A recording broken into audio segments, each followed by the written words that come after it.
Hello everyone, you're welcome on Scoop on Scoop. This is Esther Mhozi, your host, like usual. This week's episode comes on an intriguing topic about the female clothing choices and the labeling that attaches to them. Guys, I'm here with individuals with beautiful minds, very big opinions, and we're going to discuss on this and express our views and values over it as young adults. Please allow me welcome the lady on my left. Thank you very much. My name's Fiona Mukabashambo. I'm very delighted. I'm so glad. I appreciate that. I was very invited about the podcast. Thank you very much. You're welcome. Hello again. My name is Queen Rita, and I am a marketeer and a young adult, and I am ready to share my views on this very interesting and somewhat delicate topic. On my right. Hi, my name is Nisha Gren. I do communications and I'm very happy to be here. Thank you for having me. And I guess the only man in the den. So my name is Ruganzundo Ruben. I'm so happy to have honored your invitation, Council Esther. So a brief background about myself. I am a criminologist, comedian, actor, at the same time a researcher on crime and livelihoods. I like that. So Okay. I really believe such a topic would do well so much to have me here, and then I'm so happy for you to have invited me. Pleasure is all mine. Thank you. Let's jump to it. We are going to start with what is wearer? What's clothing? Like, what is that? I might not know. Queen, what is clothing? I feel clothing is anything that you put on your body in the sense of accessorizing or keeping yourself warm, or just generally that's something that covers your body. Okay, so if my body is not covered, then it's not clothing? Well, if you're covered in glitter and you're naked, you're clothed in glitter. Yes, many people have different versions of how they can express to this, but we are going to jump to exactly our topic. Now, the first question is, how do clothing choices impact a person's perspective on themselves?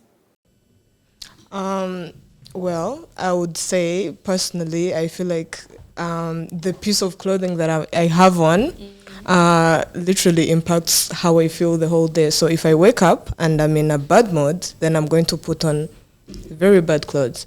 But if I'm in a good mood, then I'll put on something that I really like. I'll be like, okay, this fits. This goes with the day, goes with my mood. So yeah. So, like, since we are actually talking about the clothing choices of women, is it true that women, when they wake up and feeling very confident, they decide on their clothing, or people just choose clothing according to how, they like it? Ruben? Thank you, Esther. So to talk about the classifications of society and norms plus cultural values, the African society has tended to forget the prior ways of their norms in terms of dressing. For example, here in Rwanda, we well know that the mshanana or the mishanana was a common dress code. So due to several factors, name it the colonialism, name it copying styles, and more so it affects the country so much as Rwanda when it comes to a French nation that colonizes it, and then they deal with a lot of copying styles that every time they have to rule the country or the colonial state, they have to do as they were doing. So in that way, we go ahead and copy those cultural specs for the whites, and then we have lost it all. We have the miniskirts right now in our country, of which we've never had them. Before you jump to that,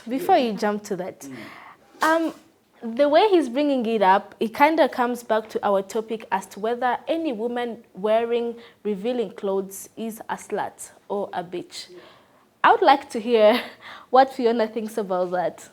Okay, thank you very much. For me, when it comes to saying like any woman just wearing living clothes, they are being regarded as sluts or bitches. Okay, for me, the first thing I just think about, I just be like, okay, to what extent?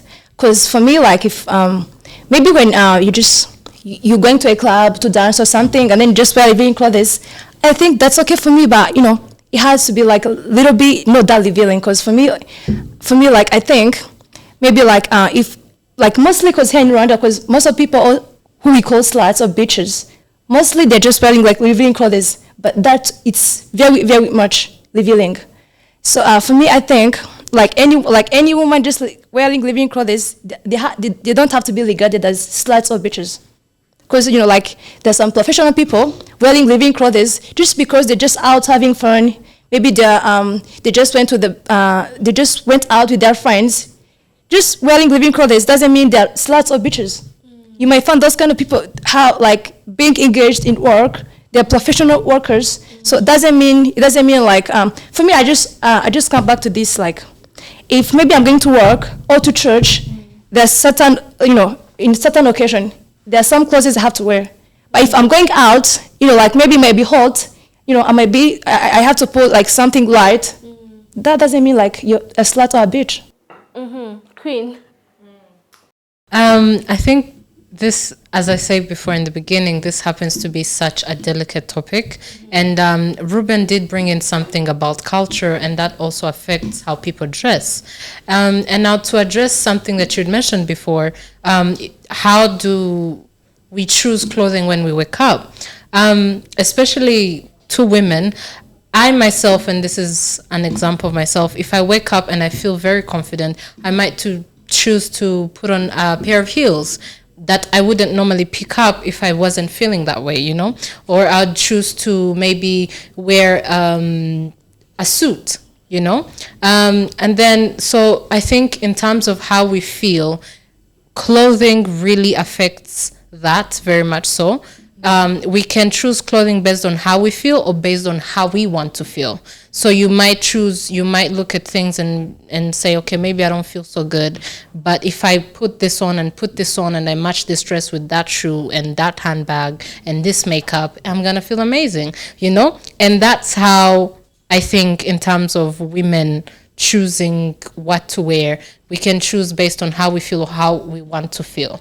And then coming back to what Fiona had just talked about,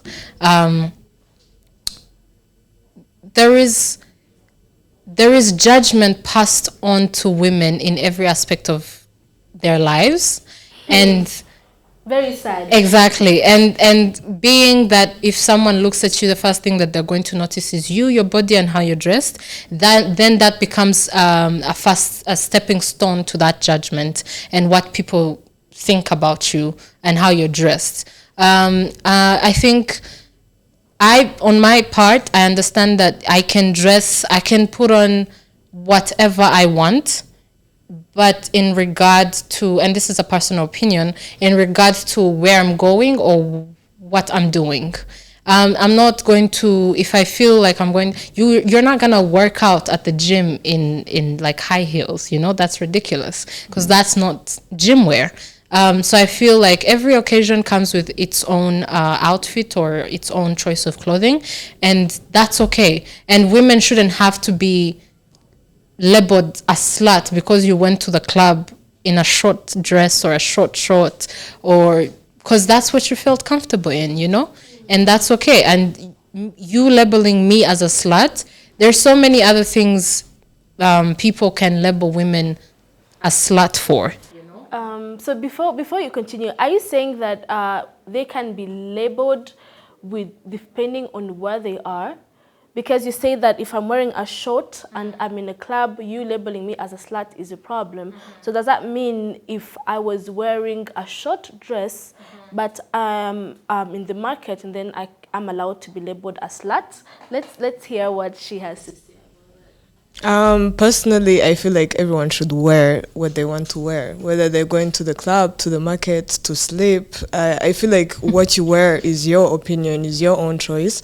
So no one should be labeled anything for what they wear, because it doesn't make any sense. And what is revealing? Like, how much of a revealing is revealing? I feel like revealing goes on with where you are. So let's say you're at work. So if you're at work, basically your work has a dress code. Yeah.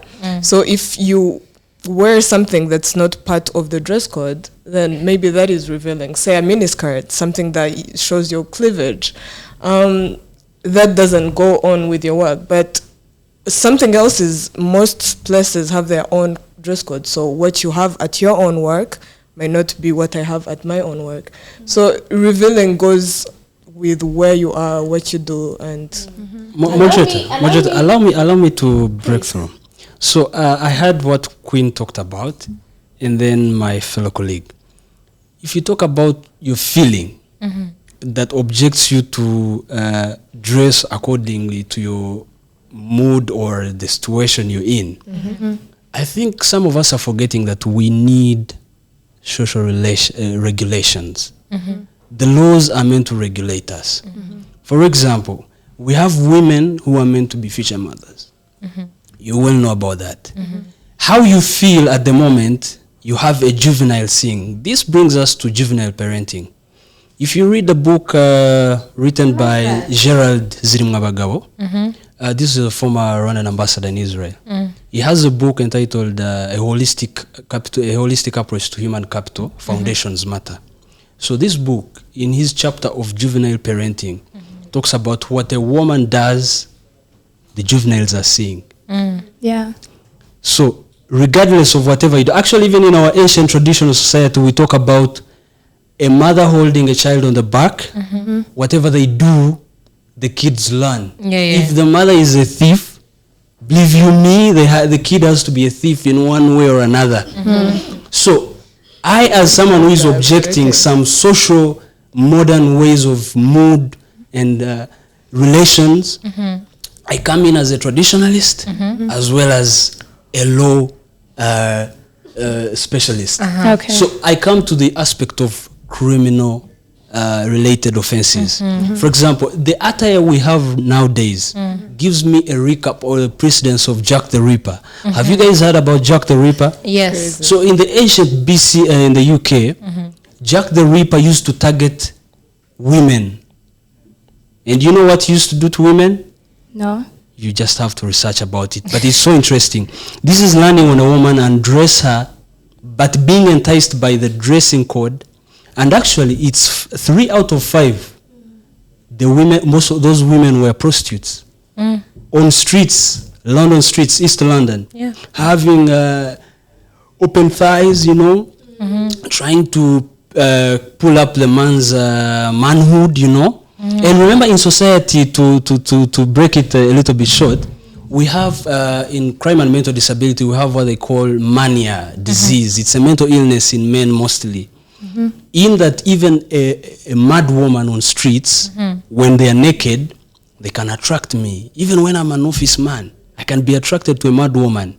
That's why you see most of the mad women, cases are there. Mad women are pregnant, they even have children on streets.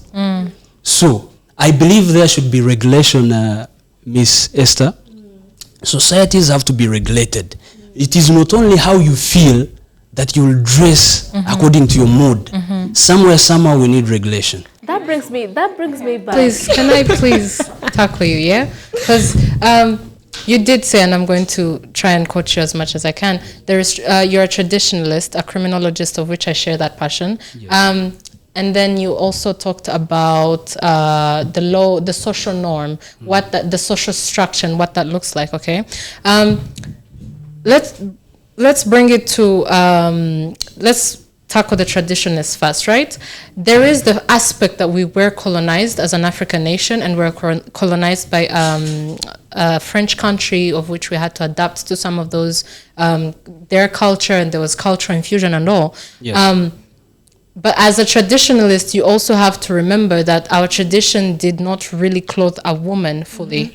We were out here. There were two outfits allowed for a woman. As a young child being from a baby to a certain age, I want to say around 7, 8, you were not really entitled to any clothing. If your parents decided you are allowed clothing, you got clothing, a hide, a very small hide. And the moment you started to develop breasts and become an adolescent, you were allowed a tiny hide to just cover the front of your body and somewhat of your back. But in Shabure, thank you. That was the name, in Shabure. That was the clothing of a young lady. And then as you got married, they would give them a longer hide, which is the mushanan. Yes. Now, the longer hide was mostly dedicated because you were breastfeeding as a mother. So that was to protect your source of milk for your babies, so that you don't have to give your babies, Queen, are you saying we should go back to wearing in Chabure? No, I'm saying we cannot fully blame the culture, the cultural fusion to the things that we have today. And socially speaking, there is a reason as to why we were limited in clothing at the time. The regulation. Yeah, exactly. Allow me come back.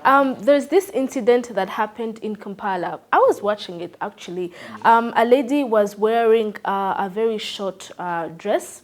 So for starter, the wind came, a wind. Like it was, these dresses that are fluffy, I'm talking about the wearing because it's the mood, it's hot and all that. Dresses. You got that. So this lady was wearing a very fluffy short dress, which was round. The wind came and it just flew it up. Yeah? Guys, motorcycle men, bikers, people in the market, everyone was screaming at her, a slut, a bitch. Put on her clothes. And then I saw women, mothers, they started running with cloaks to try to cover her up. So when we go back to it's our, like what Anisha said, it's our right to wear what we want. It's about the mood or where we are going and etc. That kind of makes me wonder, what are the impacts? Because yes, you're choosing to wear this, but what are the effects of your clothing? Because this woman, I believe she will never wake up from that traumatization. Yeah, Okay, let me talk about something. Like all of us right here, we understand something about accident. You might be wearing like a long clothes, and then you just, you slip on something, and then, you fall down. And then, like maybe your parts may be revealed. It doesn't mean like, cause maybe that the girl who wears like the fluffy dress, doesn't mean like, cause she regrets that, cause you might be wearing like a very long skirt, and then you slip, and then you fall down, and then so some of your parts are revealing. Doesn't mean you're a bitch. Moderator, Like let's cut her short. Okay. I several times wonder why women who defend such kind of a stake never appear to have a miniskirt. If I can stand and walk around this table or podium, no one has a miniskirt. Should I remind you Secondly, I believe any female chauvinist has to stand for that goal. One, I would appreciate you. I would appreciate you, Fiona. I would appreciate you, Nisha, if you came straight to this podium with a miniskirt, because this is the right topic to defend it. Thirdly, we have an issue with women in public. Why do you dress up shortly, and then later we see you pulling down? That is a sign of being uncomfort. So when I talk about issues to deal with miniskirts, let me give you a brief history about miniskirts. Actually, in 1955, there is a British designer named Mary Quant. Mary Quant had to set a fashion bazaar. So this bazaar was pulling out or enticing the Illuminati society. Illuminati society, I don't want to have the perspective of several people, what they think. No, these are the elite people. People who are wise, those who can invent. So Quant had to put up that fashion bazaar. And then, do you know how many people appeared? There appeared young girls and women, mothers, politicians, musicians, those in the fashion design industry, models and stuff. But you know her measurement for a miniskirt was? That was just 10 centimeters below the buttocks. I'm just imagining 10 centimeters below the buttocks with these society norms we have. Okay, elites invent, but the inventing something that will lead us astray also has to be put into consideration. I remember when we had our classes about World War. You remember the effect of women to put on jeans. It was never allowed before. But after the First World War, that's when we started seeing women in modern Europe have jeans on. Do you know why? This came about because women were fighting for their rights. Talk about the women's rights movement, 1848. 1948, sorry. So you see most of the women were fighting for their rights to have them have the gender equality as that of men. But again, you cannot fight for these rights to an extent that you lose your way as women. We know a woman, actually even in modern Europe as well as Africa, we know a woman to be a calm, future leading lady for the juveniles in society. No wonder that's why we have crimes increasing in society. Mr. Ruben. You know, when you're saying crimes, just be specific. Like, Let me be which kind of a specific. crime? Let me be specific. Okay. High rates of rape and defilement. Where do you find them? We have hotspots already. We know them. Okay. You talked about clubs, feeling free. You wanna be flappy in your Short dress. you know, a short dress. We have a lot of criminals in bars, intoxicated with marijuana. Talk about any type of drugs. You know, ice and etc. Even alcohol itself. That is the area you're talking about, to be free and do what you want. But that is a crime. I have a question. So you're saying the amount of rape cases that is there right now is there because people induced are wearing by dress code, actually. Let me tell you. is crazy. Yes, let me tell you. Can I talk about those kind of things? Dress code has hiked the rate of crimes in society. Okay, let me. I will give you two. One, we have rape. Second, we have defilement. The rest, unmeasured. Let me Let's talk. have to hear from Okay, her. thank you very much. As you said about the rape case, because like women wearing living clothes increases to like some of the crimes such as rape, and I would like to talk about as we see like as they did analysis or research. You know, we even have some cases for the people who rape kids, like little kids, little daughters. Would you tell me, like, those kind of, you know, being a rapist, I think it's like a little bit being disabled or something, or thinking about something, because you might see some of the girls that are being raped, not because they're just wearing living clothes, just maybe because someone has a disabled mind or something. Let me tell you something. There are some little kids or daughters, they have like five years, they're just wearing long clothes, and then they're being raped. Honestly, there are some of them. So just for me being, because as we know, human beings, we have control, we can control ourselves. You're a guy, as you said, you're being attracted like so much. You may look at a girl and then you'll be like, okay, this girl is wearing living clothes, and then you just, you focus on your things, you mind your business. But when you see someone, when you're a rapist, you don't care about the clothes. You don't care about what they're just wearing. You'll be like, okay, this girl is so cute, this girl is so attractive, I'm gonna rape her. That's what happens. Maybe before we divert to this whole conversation that we are having, which is about the choices of women dressing and the labeling that attaches to it. Please, Queen, please kind of bring it out to. Let's go back to the scenario that I gave. How do you think? What do you think was the cause of whatever happened to happening to that women that was walking on the street like that? I think there was a mix of a few different things in there. There was the fact that she was wearing a short dress, that was her choice, right? The wind being there and fluffing it up, that was an accident. That was just a Monroe. Do you think? Excuse me. Do you think if she was wearing a long dress or a trouser, that Moderator, be clear. Had it been a Gomez? Okay, no. It will be maybe a turned out, and then or it will be turned out in your clothes. Yeah, you can wear a mushanana and then it will be turned out. Fiona said. It will be turned out. You might Let's say she fell in a ditch, legs up. Legs up. That is an in accident. That Gomez. That is an And why accident. is the wind not an accident? No, the wind is an accident. But let me tell you one aspect, moderator. My fellow ladies are failing to note this, that there is an ignition. You can ignite me. I'm a human being. I have a sense of feeling. In fact, if it is to erect, I should be number one. So I'm talking about men who have a good sexual feeling. They even don't have a disease for mental illness like I talked about, mania. and then I see such a beautiful lady like you having a miniskirt. One thing I would see, I'm not seeing your eyes, mind you. You're beautiful, but again, I will be minding about your thighs and what's below. Above the 10 centimeters of the miniskirt. The first thing you will think about is to have sex with her. Ignitions, of course. Let me tell you. Oh my God. I want to tell you one thing. I want to think as a criminal, because I'm a criminologist. All right. Giving society guidelines and having regulations that can fit society, where our mothers, parents can bring out juveniles to understand that even when you're juvenile, you can learn, you can become a juvenile delinquent through your mother who dresses in a wrong code according to the social norms. But then again, now I'm telling you this. What is the wrong code? The wrong code and is, who's let me to tell set you, that code? Society is defined. You believe that? Yes. Society is defined. By who? For example, we No, have answer that. we By have who? culture. It's the people living in the community. Women. Let me tell you. In Kabale, you will know better. We have things in Kabale, Uganda. You heard about that district.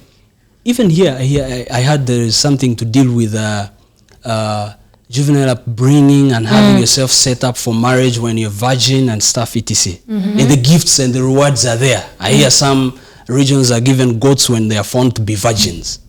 So That is something. yeah, it's interesting actually. Let's get back to the mood. So I was telling you this. For me as a man, I can be ignited. Most women, I hear them talk about a man who is mugged turns them on. I've heard that several times.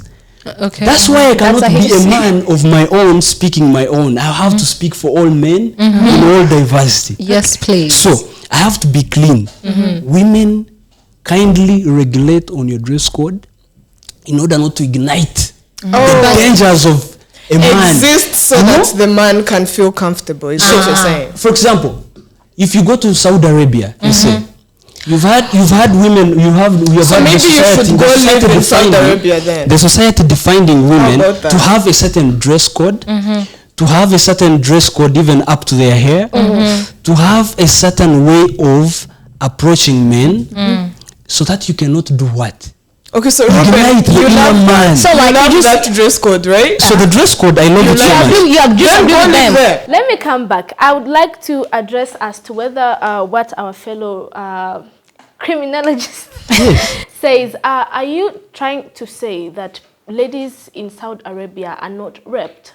Are you trying to say that ladies there are living the best of life because they are putting on long things? Or that? Before you answer that, let me come back to Queen. Queen, you kind of mentioned about the clothing depending on where you're going. Try to enlighten that for me. And then I'll answer that as I As you respond to arc you of as fire. well. So I did talk about if you're going to the club, you dress appropriate to the club, right? If you're going to, Nishad also talked about it, like Ruben did mention that why are we standing on a stance for miniskirts and we're not dressed in miniskirts, right? Occasion comes in the sense that this is where the social norms comes in, right?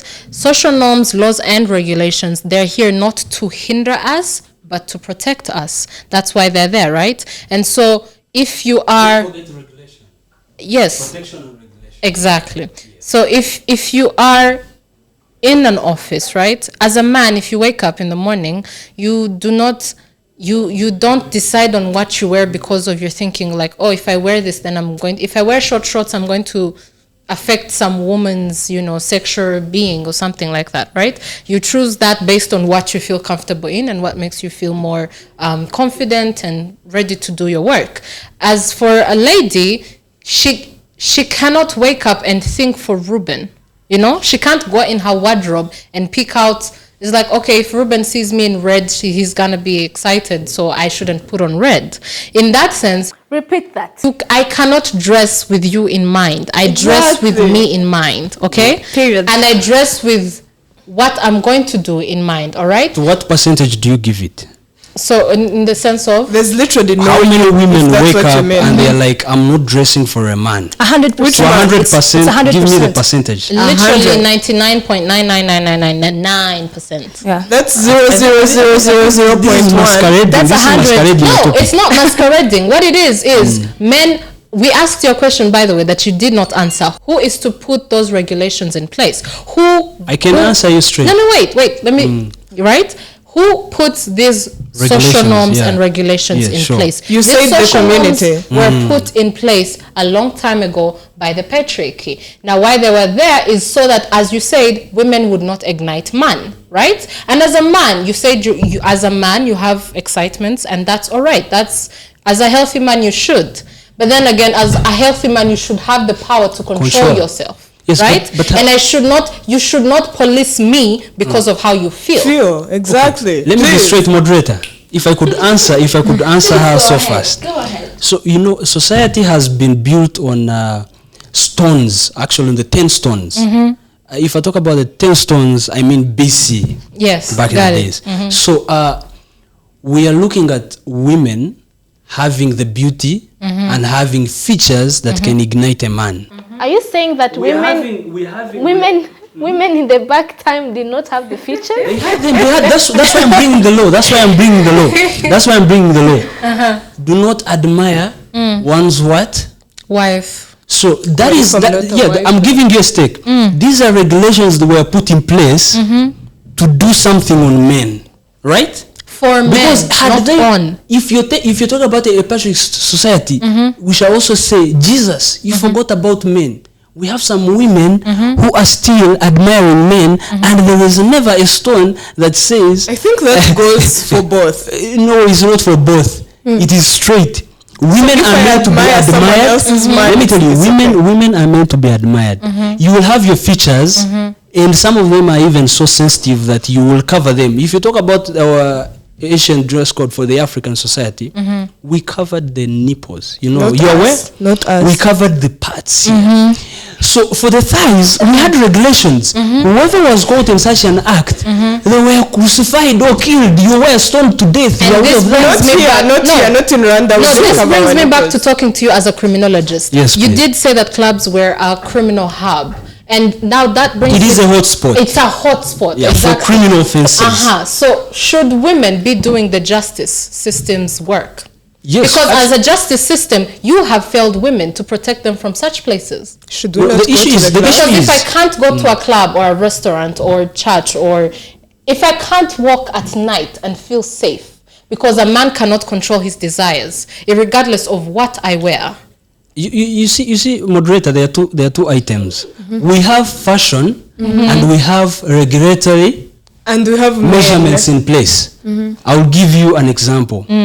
Queen, the Rwandan government has regulated several times videos or images that appear on TV stations that display women having naked. I even remember there is a song of the Urban Boys with Jackie Chandru, a Ugandan artist, female artist, whereby this song was released and it was a hit. But this song was never played on TV station. You know why? Because the government is regulating. Now, we are talking about fashion. What did this artist, as a female artist, opt for to appear in a video, music video? We're asking ourselves, what has the music industry done to protect the society in terms of dress code? It's fashion. We are giving you the allowance to have what you have. Queen, I would be happy if you were my wife, if I come back from work and you have a miniskirt. You're trying to put me in the mood to go to bed. Okay. That is very amazing. So I will not be happy to see Queen having a miniskirt. Me as a man, as a traditionalist, you, Queen, going to the club, well knowing it is a hotspot for criminal offenses, igniting the criminals in the club, intoxicated with marijuana, drugs, and alcohol, and they will take you out. I will lose my queen. Let's come back. There is this one thing you're being confused about. Like, it doesn't mean like if maybe if Queen is going to, okay, Ghana is another example. We don't have to use Queen. If a girl goes to a club, does it like, and then the girl is your wife, does it mean like maybe like you're gonna lose her because she went to a club? No, Let's come back to it doesn't matter to where you are, because we are focusing a lot on the club, but there's a church, there's a market, there's school, there's work. So let's go back to the question that I had asked you. What is the decency of ladies, or depending on where they are? In my opinion, I think you should dress you should be dressed depending on where you're going. So if you're going to the office, you dress like the office. Now there's places where they're like, oh, okay, so you can dress however you want. That way they've left the reins in your coat so you can wear whatever you want. And whatever you want being something that you're comfortable in, right? And I would say if you're going, so there is women who go to church and she's like, okay, if I feel like a dress that's slightly above my knees, that's not short enough, that's okay, I can take that to church. But then there's also a woman who feels I can't go to church if I'm not wearing a dress that, touches my ankles. That plays into the sense of place and exactly how you feel and what that affects in you. So if you feel like if I'm sitting in church and the dress is above my knees, I'm going to feel uncomfortable. You're not going to choose that dress. But then you're going to be seated next to a mother who is in a bust down boo-boo and she's like, yes, we're here to praise Jesus. And we're okay with that, right? I do feel that, and I think this doesn't apply to only women. This should apply same to men. Except the society and the way it's arranged and regulated, it favors men. So is that me hearing you say that men are not labeled according to what they wear? No, they're not, because coming back to that Kampala incident, the woman, it was an accident, true, but the reactions of the people, the judgment was passed on so quick she couldn't even think about it. That's the trauma. The trauma does not come from the fact that she woke up, got into a dress and say, yes, I feel good, I'm gonna go out in this. But then an accident happens and then people are abusing her, they're almost throwing stones at her because of how she's dressed. A small interjection. So it's not about what we wear. It's about there is something that is itching me. You see, Queen, with all your beauty, we have failed to classify two things up to now. First of all, it is better for us to hail the founder of a miniskirt. Isn't it? Because this brings out, actually it has caused a lot of discussions about fashion design for women who cause a lot of ignition in terms of erection towards men, attraction and etc. Mary Quant in the 1950s introduced a miniskirt. A miniskirt best level administered or well known was 10 centimeters below your buttocks. So how do we come to this current modern society to define what a miniskirt is? Some of you have actually introduced business through miniskirts. Nisha, girls, ladies, my fellow ladies, they have failed to understand, the clothing choices that are revealing, even when it comes to the weather. You might meet a lady wearing a very short short and it's raining. And of course, that depends on the person, like Queen has said. So if we go on understanding that, my personality, I did not feel cold, so I put on a short or whatsoever that is, please, and that answers to, what do you think is the right outfits depending on the weather? Well, I feel like I'm not the right person for that because any day, anytime, I'll cover myself up. But like, what I would say is, we as Rwandans are not in the right headspace or like environment to classify our weather. We literally just have sun and rain. So if you are in the rain, get yourself a raincoat on top of your miniskirt if that's what you want. If it's hot outside, then dress lightly. But I feel like everyone should actually dress however they want. If it's like Fiona said, if it's very hot outside, it can get very hot around here, then I have the right to wear a vest without saying, oh my God, Ruben might look at my breast. I am hot. I am literally hot. I have to... Moderator, thank you for bringing me to this podcast to be labeled. You are literally the person that said you look at this is interesting. Let's come back. the ones that are following us, we are discussing on the topic of women clothing choices and what is labeled mostly to what is called a slut. Let me remind you of what happened to a fellow lady who went to attend, I do not remember what concert this was exactly, but you all remember a lady that was put on social media everywhere because she was wearing clothes that were showing off. I would like to give everyone 1 second to come with a conclusion of really as to whether ladies should just wear anyhowly because it's how they woke up, it's their mood, it's their choice, and to end up with how does this affect the society and our young siblings that are still up in the upcoming if we really want them to be like us. We'll start from my left, Queen. All right. This was a very insightful podcast. Thank you for having us. I feel like we've actually opened a realm into other understandings and other topics that we'll hopefully have to discuss some other time, hopefully on Scoop or maybe on off mic. But either way, I feel this was very insightful, very knowledgeable, very different perspectives from, once again, beautiful minds.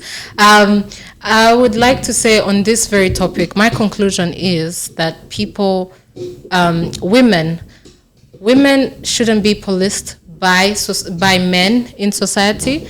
And I feel as if we've earned the right to be our own individuals, then we also have the right to pick out what we want to wear, depending on the occasion, depending on the place, and regardless of how a woman dresses, it doesn't give you any right to violate her in any sense of the way, because or call her a slut, which is also verbal violation. Guys, don't be verbally abusive. So in that sense, a woman can have the right to dress how she wants, and that is her right. And you, as an onlooker, you have the right to have the power to control whatever urges you have. Nice. And they should be protected within that right. And well said. Fiona. Okay, thank you very much. I'd like to say, like a little bit support Ruben about something. Like as we have rights to, like we have rights to just wear what we want. But I'm just like, in the society there's some extremists. You can't just be like, because women are just being given the rights to just wake up and just wear what they want. There might be some extremists. They're just gonna wake up, then they're gonna put bikini. They're gonna go in a public place. That means, as like as we said in Rwanda, like agahu katagira umuco karacika. We have to, we have to have, like some of the laws that guides them. They'll be like, okay, this is allowed, but if you do this, you're gonna be extreme. Like as like as Esther asked me like about the question, she said like if maybe me, Fiona, like as I want to be like a minister or something, the kind of a response I have to give to, to the little girls out there, they're just looking at me because, by then I'll be like their role model. I have to wear, like appropriate because, as a Rwandese, like I'm a lawyer, when you're like, they're just selecting about laws. Sometimes the sources of laws, they're based on customs. So we don't have to look forward and they just be like, okay, just because I want to wear this one, I have to put in mind that, as we know, the customs, there have to be some restrictions. I'd be like, I might feel what I want, but I'd be like, this is prohibited. This is extreme. Thank you very much. Well said. Please, Nisha.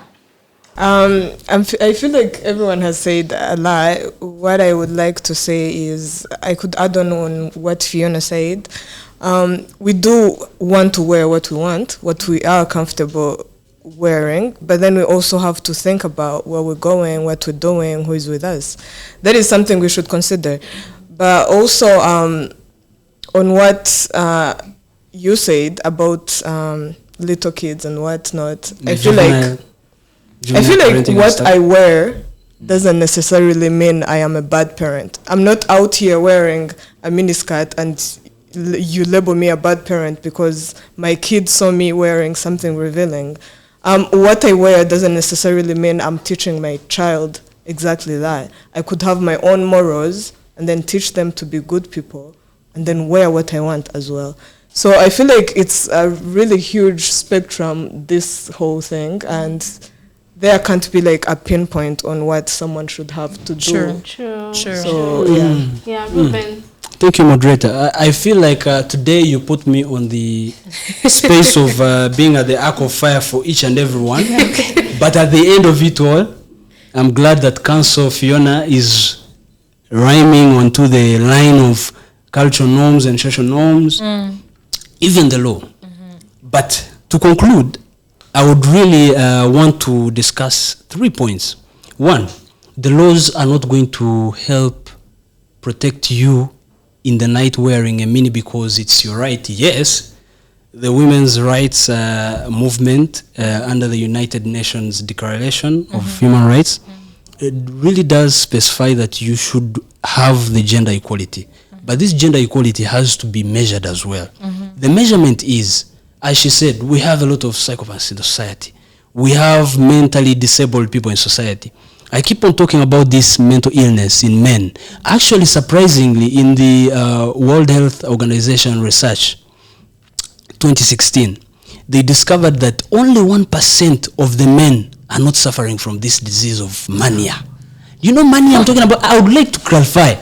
You see, a man being easily aroused to have sex with anyone they see, actually do not talk about even the miniskirt. I could see you and imagine how sweet you are, how sexy it could be, me having you. I'm literally making imaginations even before having sex. That is a big disease in our minds as men. The 1% that is surviving, I don't know who belongs to the 1% amongst all the men in this world. Actually, surprisingly, if you captured 5 people like we are here, World Health Organization research again mentions, actually this is recent, I think 2020, they mentioned that amongst the 5, 1 is mentally ill. Ask yourselves, who is mentally ill around us right now? I feel like we know. Anyway, you go, the sample you go, the sample you take anywhere in society. Pick randomly, Queen, Fiona, Esther, pick Nisha, and pick me. There has to be one person. Research has found it out. Can we guess who it is? Let me conclude with my second point. So we should also think about the intentions of the elites introducing such fashion in the world of attire. We should think about our social attire. Think about who is going to regulate.